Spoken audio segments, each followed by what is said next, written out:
James, the Shrub. In the middle of the day, during their break, Gordon had gotten ill. While the other engines were sympathetic, James only smirked. He knew now he would get the express since Henry was busy with goods trains. How are you supposed to be an express engine if you're always getting ill? Gordon. The other engines, including Percy and Henry, went back into their sheds.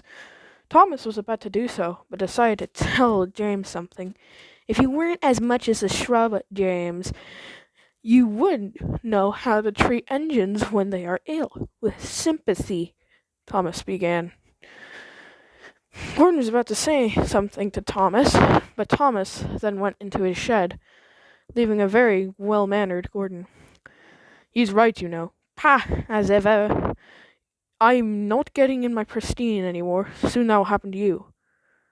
James thought for a second and said, No! And then he went to bed. Gordon thought that James was just denying what would happen soon.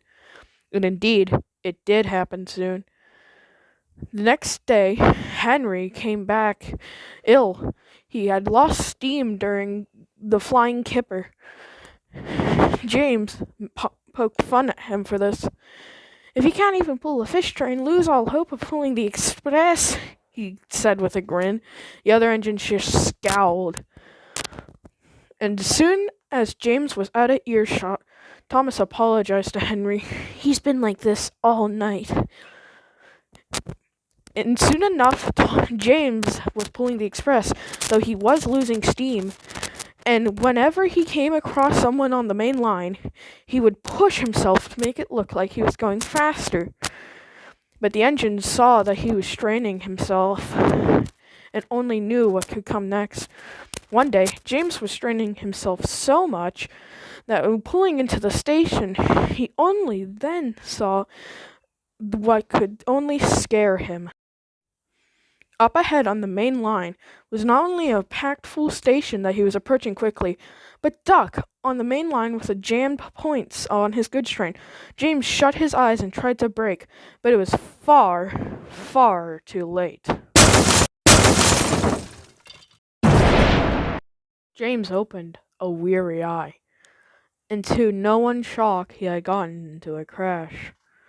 He felt sorrow, but more fear until he heard Percy's whistle. Percy had brought the breakdown crane, along with the fat controller, who had a very stern look on his face.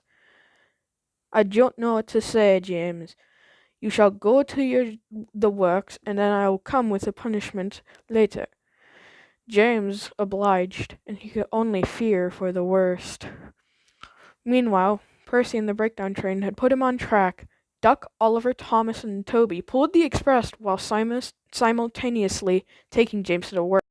But that's a story for another time.